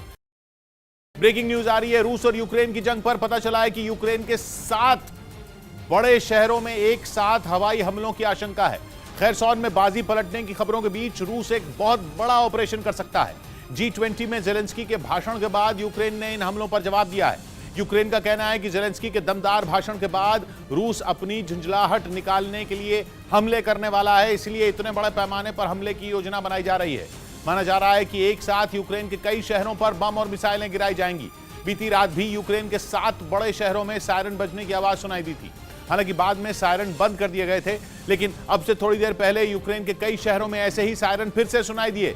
माना जा रहा है कि रूस ने इस बार यूक्रेन पर बहुत बड़े हमले का प्लान बनाया है और यह हमला एक साथ कई शहरों में किया जाएगा। खैरसॉन से रूस की सेना के लौटने को जेलेंस्की ने युद्ध समाप्ति की शुरुआत बताया था। उसके अगले ही दिन यूक्रेन के 7 बड़े शहरों में हवाई हमले का सायरन बज गया। और माना जा रहा है कि जेलेंस्की को जवाब देने के लिए पुतिन ने पूरी तैयारी कर ली है, इसीलिए 7 बड़े शहरों पर एक साथ हमले होने का अलर्ट है। खैरसॉन से रूस की सेना के लौटने के बाद से ही यूक्रेन के हौसले बुलंद हैं। जेलेंस्की ने एक दिन पहले ही रूस पर कई गंभीर आरोप लगाए थे। उन्होंने कहा था कि खैरसॉन में पुतिन ने 400 से ज्यादा युद्ध अपराध किए हैं। खैरसॉन को यूक्रेन की फौज अपनी बड़ी जीत मान रही है, लेकिन हकीकत यह है कि खैरसॉन के साथ युद्ध का अंत नहीं हुआ, बल्कि जंग और तेज होने की अटकलें हैं। इसका सबूत तब मिला जब एक साथ यूक्रेन के 7 बड़े शहरों में एयर सायरन बजने लगे। इन शहरों में नीप्रोपेट्रोव्स्क, किरोवोह्राद, निकोलेव, ओदेसा, पुल्तावा, खार्किव और चरकासे का नाम है। ये सभी यूक्रेन के बड़े शहर हैं। अगर एक साथ इन सभी शहरों पर हमले हुए तो यूक्रेन थर्रा उठेगा। यह ऐसा हमला होगा जैसा 24 फरवरी के बाद से अब तक यूक्रेन में कभी नहीं हुआ, जिसका सीधा मतलब यह है कि यूक्रेन में आने वाले कुछ दिनों में जंग पहले से कहीं ज्यादा तेज होने वाली है। पहले ही माना जा रहा था कि खैरसॉन में पीछे हटना रूस की कोई बड़ी साजिश हो सकती है। और अंदेशा तो यह है कि इस बार पुतिन के निशाने पर यूक्रेन की राजधानी कीव है, इसीलिए वो यूक्रेन की फौज का ध्यान भटकाने के लिए कोई बड़ा हमला करने वाले हैं। जिन 7 शहरों में इस बार सायरन की आवाजें सुनाई दी, वो दक्षिणी और पूर्वी यूक्रेन के शहर हैं। बल्कि खैरसॉन के करीब घेरा बनाने वाले शहर हैं। यूक्रेन की फौज के सारे अनुमान इन 7 शहरों पर हमले के अलर्ट ने बदल दिए। यूक्रेन ये सोचने में लगा है कि आखिर इन शहरों को निशाना बनाने के पीछे पुतिन का क्या प्लान हो सकता है। यूक्रेन ये नहीं समझ पा रहा कि इस वक्त वो इन 7 शहरों की सुरक्षा पर ध्यान दे या कीव पर ध्यान लगाए या फिर खैरसॉन पर पकड़ मजबूत करे। ब्रेकिंग न्यूज है, ईरान और इजरायल के बीच बन रहे तनाव पर ईरान ने एक ऐसा ऐलान किया है जो इजरायल के साथ जंग को भड़का सकता है। ईरान ने हाइपरसोनिक मिसाइल बनाने का ऐलान किया है। दावा किया है कि ईरान की हाइपरसोनिक मिसाइल केवल 7 मिनट से भी कम वक्त में इजरायल तक पहुंच सकती है। इजरायल और ईरान के बीच पहले से तनाव बना हुआ है। इस बीच ईरान की तरफ से इजरायल का नाम लेकर इतना बड़ा ऐलान करना इजरायल को उकसाने वाला है, वो भी तब जब इजरायल पहले से ईरान के परमाणु कार्यक्रम पर भड़का हुआ है। पिछले हफ्ते इजरायल ने 3 बार सीरिया में ईरान की फौज के ठिकानों पर हवाई हमले किए थे। ब्रेकिंग न्यूज आ रही है, सीरिया ने इजरायल की 3 मिसाइलें मार गिराई हैं। सीरिया ने दावा किया कि इजरायल ने उस पर 8 मिसाइलें दागी थीं, जिनमें 3 को उसने मार गिराया। यह भी दावा किया गया कि सीरिया पर मिसाइल अटैक करने के लिए इजरायल के लड़ाकू विमान लेबनान की हवाई सीमा में घुस गए थे, जिस पर लेबनान ने आपत्ति जताई है। एक दिन पहले ही सीरिया की सेना ने दावा किया था कि इजरायल ने उसके एयरबेस पर हमला किया, जिसकी वजह से उसके 2 सैनिकों की मौत हो गई थी।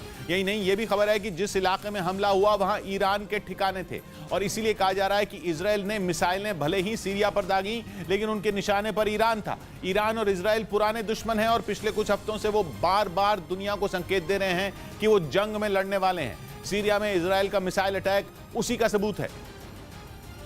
क्योंकि भले ही इजरायल की मिसाइलें सीरिया में गिरी, लेकिन उस इलाके में ठिकाने ईरान के थे। या यूं कहें कि जमीन सीरिया की है, लेकिन लड़ ईरान और इजरायल रहे हैं। क्योंकि ये तो दुनिया जानती है कि इजरायल सीरिया में हमले ही ईरान को नुकसान पहुंचाने के लिए करता है। सीरिया की सरकार ईरान के साथ है, क्योंकि ईरान की आर्मी ने सीरिया में सालों से चल रहे गृह युद्ध में सीरिया की बशर अल असद सरकार का साथ दिया है। इतने सालों में ईरान ने सीरिया के बॉर्डर एरिया में अपने कई ठिकाने भी बनाए हैं और यही बात इजरायल को परेशान करती है, क्योंकि सीरिया और इजरायल बॉर्डर शेयर करते हैं और ईरान वहां से इजरायल को नुकसान पहुंचा सकता है। माना जा रहा है कि इजरायल की जो 3 मिसाइलें गिराई गईं, उनके निशाने पर भी ईरान के ठिकाने थे, लेकिन सीरिया की सेना ने दावा किया कि उसने इजरायल की 8 में 3 मिसाइलें मार गिराई हैं। इसके अलावा सीरिया का कहना है कि मिसाइलें दागने के लिए इजरायल के लड़ाकू विमान लेबनान की हवाई सीमा में घुस गए थे, जिससे लेबनान भी इजरायल से नाराज है। लेबनान और सीरिया दोनों ही इजरायल के पड़ोसी देश हैं, लेकिन सीरिया और लेबनान दोनों की दोस्ती ईरान से है, इजरायल से नहीं। और इसीलिए जैसे ही लेबनान को पता चला कि सीरिया पर हमले के लिए इजरायल ने उसकी हवाई सीमा का इस्तेमाल किया है, वो भड़क गया और लेबनान की सरकार ने बयान दिया कि इजरायल ने ऐसा करके इंटरनेशनल कानून तोड़ा है।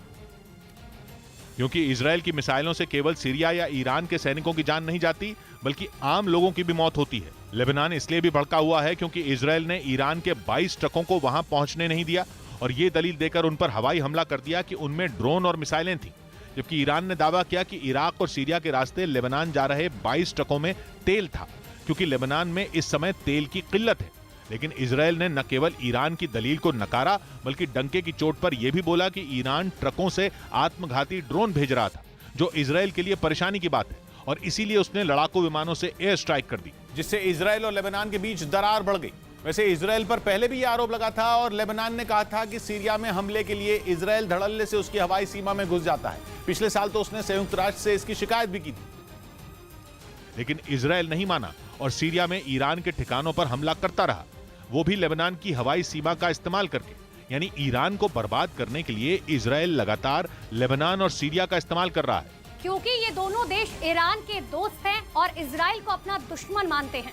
एक दिन पहले ही खबर आई थी कि इजराइल ने अपनी सीमा के पास सीरिया के एयरबेस पर मिसाइल से हमला किया, जिसमें सीरिया के 2 सैनिकों की मौत हुई और 3 घायल हुए। और अब खबर है कि इजराइल की 8 में 3 मिसाइलों को सीरिया ने मार गिराया है, या यूं कहें कि इजराइल की 8 में 5 मिसाइलों ने सीरिया में तबाही मचा दी। यानी इजराइल सीरिया के बहाने ईरान पर वार किए जा रहा है, जो आने वाले समय में एक और बड़ी जंग का सिग्नल लग रहा है।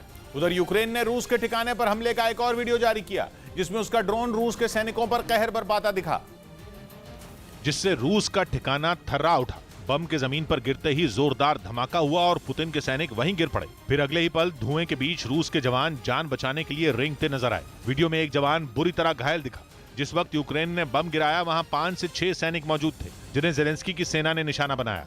इस बीच खबर है कि ईरान में बने ड्रोन पुतिन की फौज के हाथ में पहुंचते ही जेलेंस्की ने अमेरिका से मदद मांगी है। यूक्रेन पहले से हथियारों की मांग करता रहा है, लेकिन इस बार उसने खास तौर पर शाहिद 136 ड्रोन की काट अमेरिका से मांगी है, जिसका मतलब यह है कि उसे अमेरिका के ताकतवर ड्रोन और कुछ खास एंटी ड्रोन मिसाइलें चाहिए। ऐसे हथियार जो जंग में ईरान के हथियारों का जवाब बन पाए। पिछले करीब 1 महीने से यूक्रेन की जंग में ईरान के शाहिद 136 ड्रोन का बड़े पैमाने पर इस्तेमाल हुआ है। ईरान के ड्रोन की मदद से पुतिन की फौज यूक्रेन के शहरों पर बिजलियां गिरा रही है। ये ऐसे ड्रोन हैं जिन्होंने यूक्रेन की सारी योजनाओं पर पानी फेर दिया है। लेकिन ऐसा पहली बार है जब यूक्रेन ने माना हो कि ईरान के ड्रोन यूक्रेन में इस कदर तबाही मचा रहे हैं। यूक्रेन के रक्षा मंत्रालय की तरफ से अमेरिका को चिट्ठी भेजी गई। इस चिट्ठी में शाहिद 136 ड्रोन की वजह से हो रहे नुकसान का जिक्र है। साथ ही ये भी बताया गया है कि इस ड्रोन का मुकाबला करने के लिए यूक्रेन के हथियार नाकाफी साबित हो रहे हैं। इसीलिए यूक्रेन को अब ऐसे हथियार चाहिए जो शाहिद 136 ड्रोन का मुकाबला कर पाएं।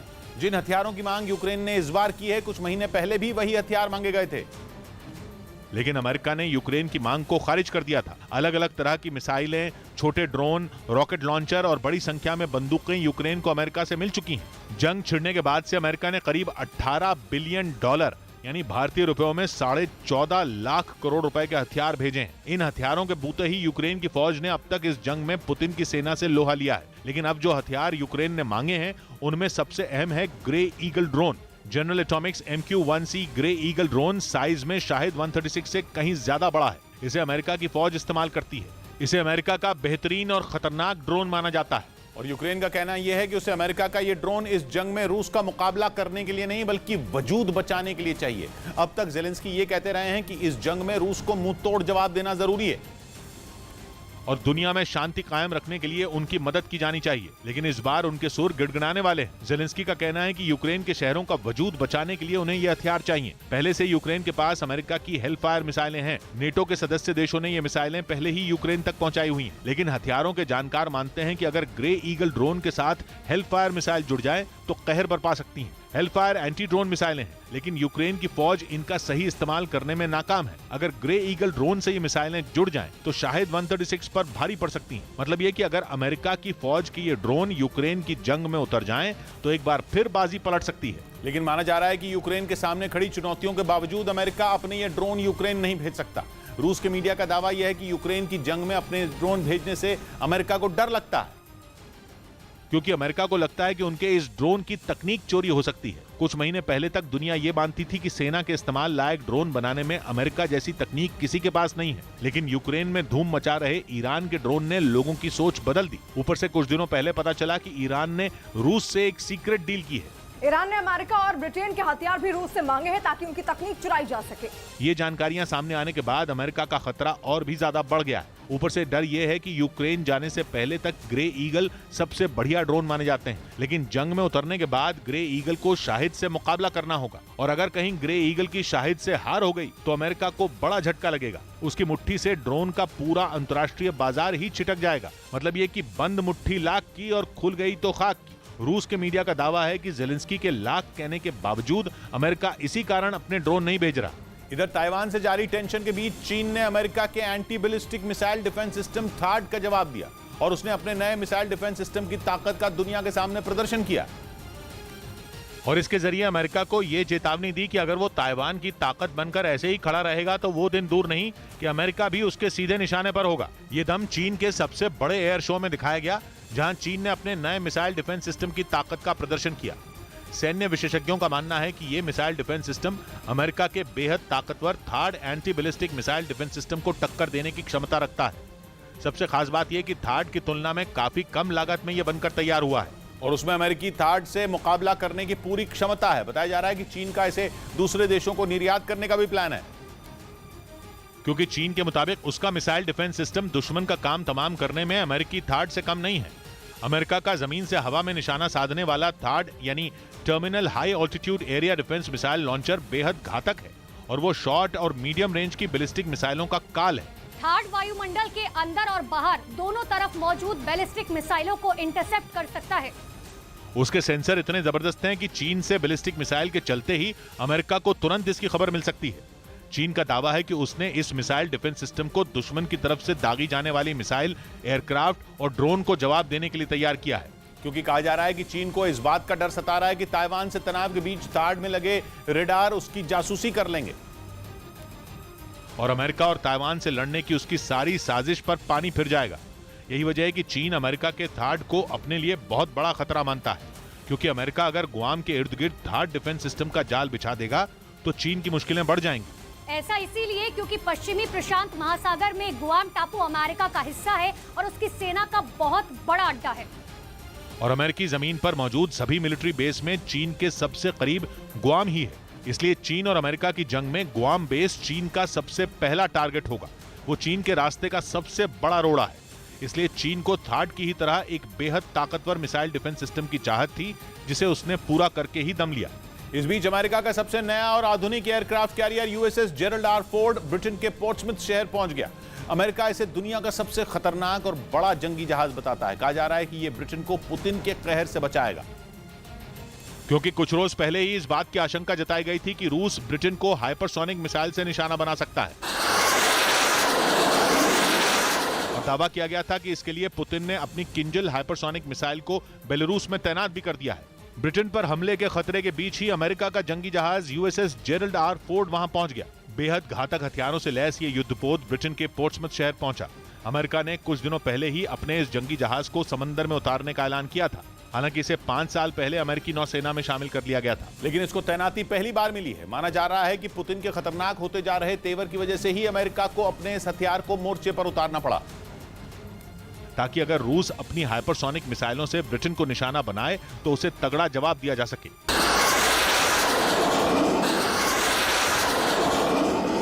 क्योंकि ब्रिटेन की नौसेना के एक पूर्व अधिकारी ने कुछ दिनों पहले दावा किया था कि लंदन रूस के निशाने पर है। उन्होंने ब्रिटेन को अपनी सुरक्षा मजबूत करने की नसीहत भी दी थी। इसी बीच अमेरिका ने यूएसएस जेरल्ड आर फोर्ड युद्धपोत को वहां भेज दिया। अमेरिका के मुताबिक ये जंगी जहाज ऐसे घातक हथियारों से लैस है जो पलक झपकते ही दुश्मन का खात्मा कर सकते हैं। इसके साथ ही यूएसएस जेरल्ड आर फोर्ड पर F-35C जैसे खतरनाक लड़ाकू विमान भी तैनात हैं।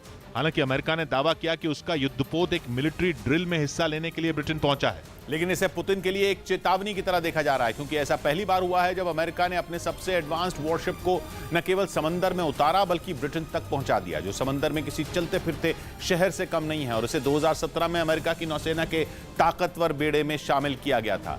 इसका नाम अमेरिका के 38वें राष्ट्रपति जेरल्ड फोर्ड के नाम पर रखा गया है। दावा यह है कि दुनिया का यह सबसे बड़ा एयरक्राफ्ट कैरियर है, जिसकी लंबाई 337 मीटर और वजन करीब 1 लाख टन है। इस जंगी जहाज में एक समय में 75 अलग अलग तरह के एयरक्राफ्ट खड़े किए जा सकते हैं। साथ ही इस पर लड़ाकू विमान और हेलीकॉप्टर के अलावा 4000 से ज्यादा सैनिक भी तैनात किए जा सकते हैं। इधर रूस ने एक बार फिर कनाडा की कई बड़ी हस्तियों पर बैन लगा दिया, जिसमें हॉलीवुड एक्टर जिम कैरी और कैथरीन का भी नाम शामिल है।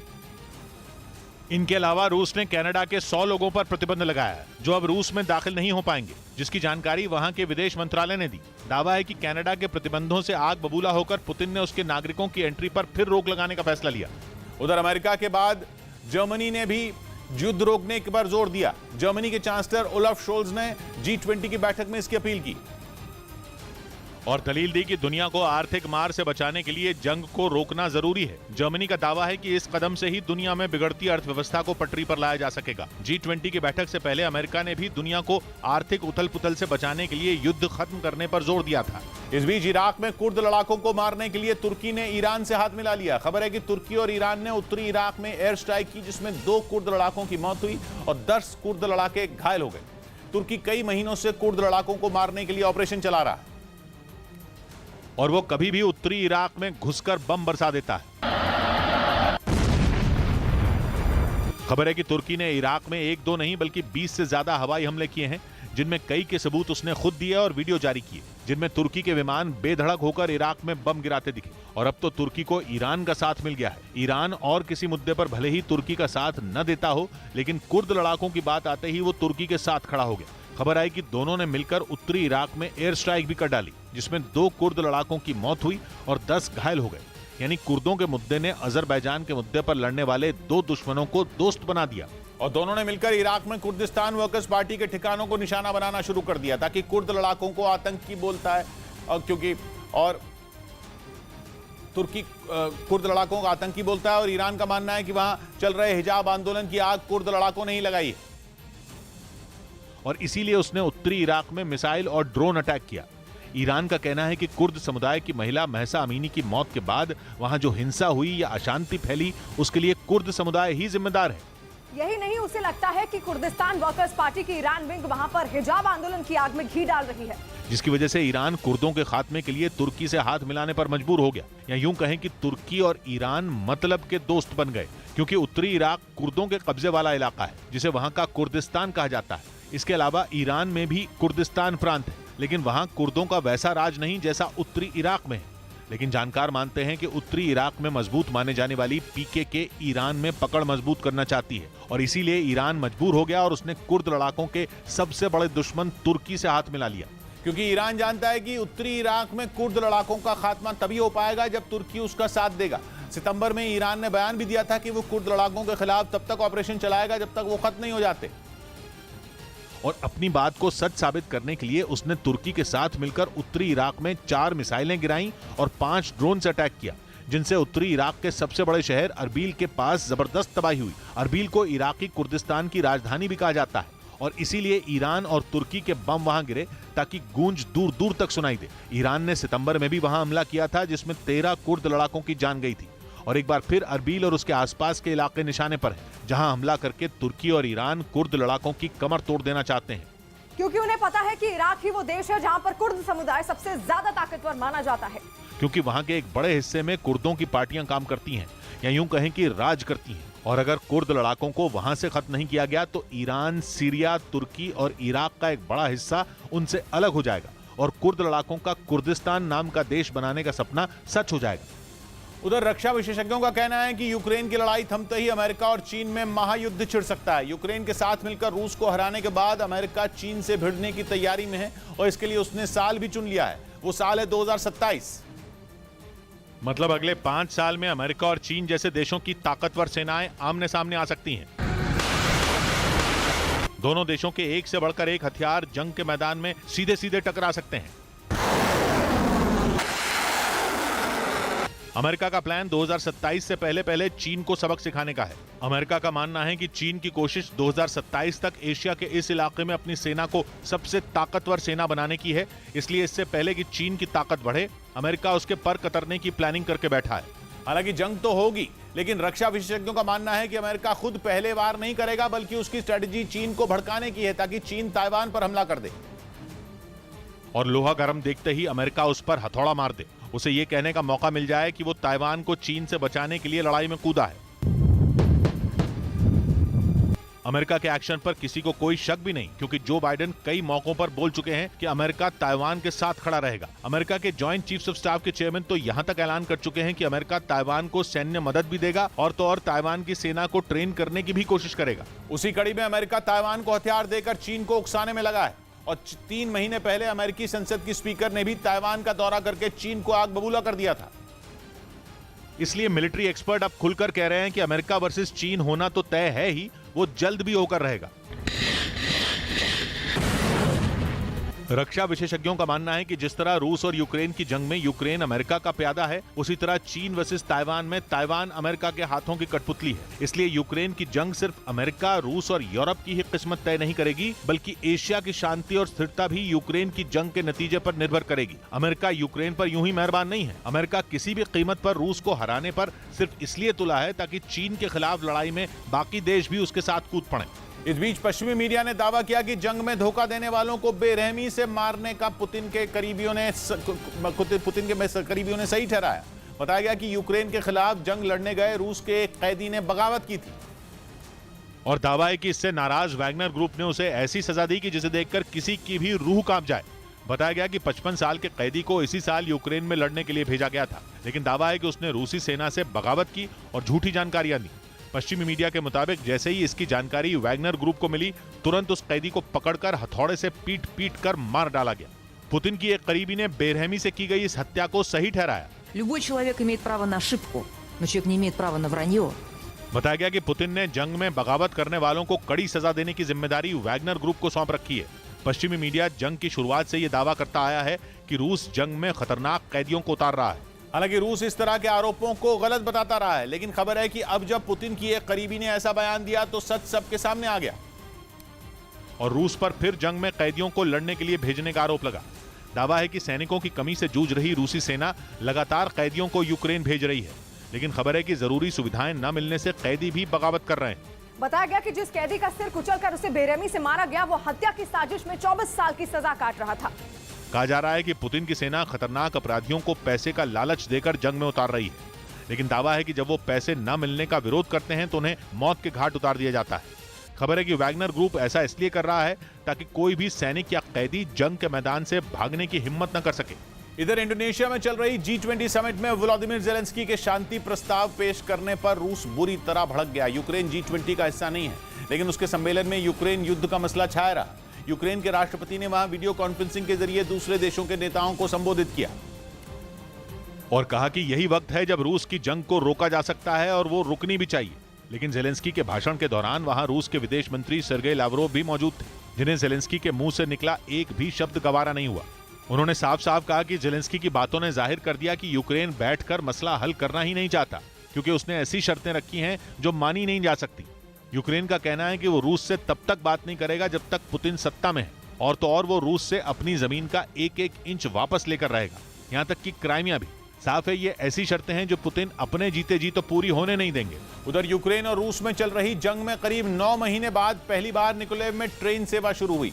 बताया गया कि पहली ट्रेन को कीव से निकोलेव के लिए रवाना किया गया, जिसके बाद वहां के लोगों ने भी राहत की सांस ली, क्योंकि उनको आने जाने में मुश्किलों का सामना करना पड़ रहा था। दावा तो यह भी है कि खैरसॉन में भी जल्द ट्रेनों को शुरू कर दिया जाएगा। कई शहरों से रूस की फौज के हटने के बाद यूक्रेन के अधिकारी रेल सेवा को बहाल करने में जुट गए हैं। इस बीच खबर है कि ईरान और जर्मनी एक सीक्रेट डील को अंजाम देने में लगे हैं। नेचुरल गैस से जुड़ी यह डील अमेरिका और यूरोप के लिए बहुत बड़ा झटका साबित हो सकती है, क्योंकि अगर ये डील हो गई तो इसका मतलब होगा नेटो में सेंधमारी।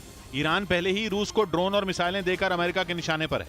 अब अगर तेल के खेल में भी ईरान ने बड़ा दांव चल दिया तो अमेरिका के लिए बड़ा झटका होगा। रूस से नेचुरल गैस की सप्लाई बंद होने के बाद से ही जर्मनी की हालत खराब है। भले ही जर्मनी ने सर्दियों से पहले गैस का स्टॉक भर लिया हो, लेकिन रूस का विकल्प तो उसे अभी तक नहीं मिला है। खबर है कि नेचुरल गैस ही नहीं, कच्चा तेल खरीदने के लिए भी जर्मनी की ईरान से गुपचुप बातचीत चल रही है। पिछले करीब 1 महीने से अमेरिका के सीधा टारगेट पर ईरान है। ईरान को सीधा सीधा जंग में रूस का दोस्त माना जा रहा है। इसके बावजूद जर्मनी की ईरान से डील की खबर अमेरिका के लिए बड़ा झटका होगी, वो भी तब जब अमेरिका ने ईरान के तेल और गैस पर भी प्रतिबंध लगा रखे हों। उधर खबर है कि ब्रिटेन ने रूस की एक बहुत बड़ी साजिश को नाकाम कर दिया। यह दावा खुद ब्रिटेन की सरकार की तरफ से किया गया। दावा यह है कि रूस ने ब्रिटेन के एक टापू तक पहुंचने वाली गैस पाइपलाइन पर हमले की योजना बनाई थी। और उस हमले की खबर ब्रिटेन और अमेरिका की खुफिया एजेंसियों को मिली थी। दोनों देशों की एजेंसियां सैटेलाइट से ली गई तस्वीरों की मदद से सच्चाई तक पहुंचने की कोशिश में लगी थी। ब्रिटेन का दावा यह है कि उसे रूस की एक बहुत बड़ी साजिश के संकेत मिले थे। पता चला कि रूस ने एक गैस पाइपलाइन को निशाना बनाने की योजना बना ली थी। इससे पहले यूरोप तक पहुंचने वाली नॉर्थ स्ट्रीम पाइपलाइन पर हमला हो चुका है। उसके बाद से ही माना जाने लगा था कि यूरोप और अमेरिका के खिलाफ पुतिन ने एनर्जी वॉर छेड़ी हुई है। पहले नॉर्वेजियन सागर से गुजरने वाली एक पाइपलाइन पर भी हमले की आशंका जताई गई थी और अब एक ऐसी पाइपलाइन पर हमले की योजना सामने आई जो यूरोप से सैकड़ों किलोमीटर दूर है। लेकिन यूरोप से काफी दूर होने के बावजूद ब्रिटेन और अमेरिका के लिए ये छोटा सा टापू बेहद अहम है। जिस टापू के बारे में बात की गई उसकी जंग में कोई अहमियत नहीं है, लेकिन रणनीति के लिहाज से बेहद अहम है। ये छोटा सा टापू दक्षिण अटलांटिक सागर में मौजूद है, जिस पर दशकों से ब्रिटेन का कब्जा है। और सबसे अहम बात यह कि इस टापू का इस्तेमाल ब्रिटेन और अमेरिका की फौज करती रही। ब्रिटेन की वायुसेना, रॉयल एयरफोर्स और अमेरिका की नौसेना की इस टापू पर भारी मौजूदगी है। इसके अलावा अमेरिका की स्पेस एजेंसी नासा भी यहां दशकों से काम कर रही है। जीपीएस नेविगेशनल सिस्टम का एक बहुत बड़ा एंटेना इसी टापू पर मौजूद है, जिसकी मदद से अंतरिक्ष में मौजूद मलबे पर नजर रखी जाती है और सैकड़ों किलोमीटर के समुद्री हिस्से में नौसेना को लोकेशन से जुड़ी सटीक जानकारियां मिलती हैं। मतलब यह कि एक छोटा सा ये टापू ब्रिटेन और अमेरिका की फौज के लिए बेहद अहम है। और पता चला कि पुतिन ने इसी टापू को अपना टारगेट बनाया था। दावा है कि एसेंशन आइलैंड तक पहुंचने वाली गैस पाइपलाइन पर हमले का प्लान बना लिया गया था, जिसे आखिरी मौके पर नाकाम कर दिया गया। माना जा रहा है कि अंडर वाटर ड्रोन या मरीन कमांडो के जरिए पाइपलाइन को टारगेट करने का प्लान था, लेकिन इस प्लान की खबर जैसे ही ब्रिटेन और अमेरिका की खुफिया एजेंसियों को लगी, वो चौकन्ने हो गए। पता चला कि टापू के चारों ओर कई किलोमीटर तक के हिस्से पर ब्रिटेन की वायुसेना ने पहरा डाल दिया। ऊपर से समुद्र में भी सुरक्षा के ऐसे इंतजाम किए गए कि वहां किसी ड्रोन या कमांडो का पहुंचना मुश्किल ही नहीं, नामुमकिन हो जाए। हालांकि ब्रिटेन की सरकार ने इस ऑपरेशन से जुड़ी ज्यादा जानकारी नहीं दी, लेकिन इतना जरूर साफ किया कि अब टापू तक पहुंचने वाली पाइपलाइन पूरी तरह सुरक्षित है। ब्रेकिंग न्यूज, यूक्रेन युद्ध पर खबर है कि रूस ने यूक्रेन की राजधानी कीव पर एक बार फिर बहुत बड़ा हमला बोल दिया है। रूस के मिसाइल हमलों से कीव थर्रा उठा है। यूक्रेन के राष्ट्रपति जेलेंस्की ने आरोप लगाया कि रूस ने कीव समेत यूक्रेन के अलग अलग शहरों पर एक दो नहीं बल्कि करीब 100 मिसाइलें दागी हैं।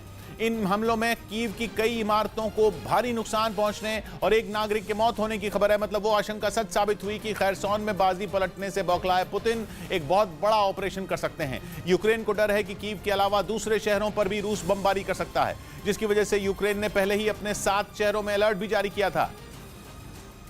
Включили нашу енергетику в багатьох містах нашої держави. Ми працюємо, все відновимо, все переживемо. Слава Україні! इस बीच खबर है कि चीन जल्द ही पाकिस्तान को भारतीय सैटेलाइट की नजर से बचाने वाला हथियार देगा। पाकिस्तान चीन के हथियारों का सबसे बड़ा खरीदार है और उसके पास जितने भी हथियार हैं उनमें ज्यादातर उसे चीन से ही मिले हैं, जिनके दम पर पाकिस्तान रह रहकर भारत को गीदड़ भपकी देने से बाज नहीं आता। इस बीच चीन अब अपने दोस्त को ऐसा रडार सिस्टम देने वाला है जिसके बारे में दावा है कि वो भारतीय सैटेलाइट का पता लगा लेगा, क्योंकि भारत के कुछ सैटेलाइट हर वक्त पाकिस्तान की उकसावे वाली हरकत पर नजर रखते हैं। और दावा है कि चीन के इस रडार सिस्टम SLC-18 के जरिए पाकिस्तान उन सैटेलाइट के बारे में आसानी से जान सकेगा। कहा गया कि इसकी मदद से पाकिस्तान को यह पता चल जाएगा कि किस वक्त भारतीय सैटेलाइट की नजर उसके ऊपर नहीं होगी, और तब ये रडार सिस्टम उसके बड़ा काम आएगा, क्योंकि उस दौरान वो अपनी साजिश को अंजाम दे पाएगा। इस रडार सिस्टम को चीन में हथियारों की एक प्रदर्शनी में पहली बार दुनिया के सामने रखा गया। नफरतों की आग में किसका निशान रह जाएगा? नफरतों की आग में किसका निशान रह जाएगा? राख हो जाएगा सब कुछ, बस धुआं रह जाएगा। 100 बात की एक बात कही शौक ने, आग तो मजहब मकीनों के नहीं पहचानती, आग तो मजहब मकीनों के नहीं पहचानती, जल गई बस्ती तो क्या तेरा मकान रह जाएगा। मिलते हैं कल, घड़ी जब इशारा करेगी 9 बजे रात का, वक्त फिर होगा 100 बात की बात।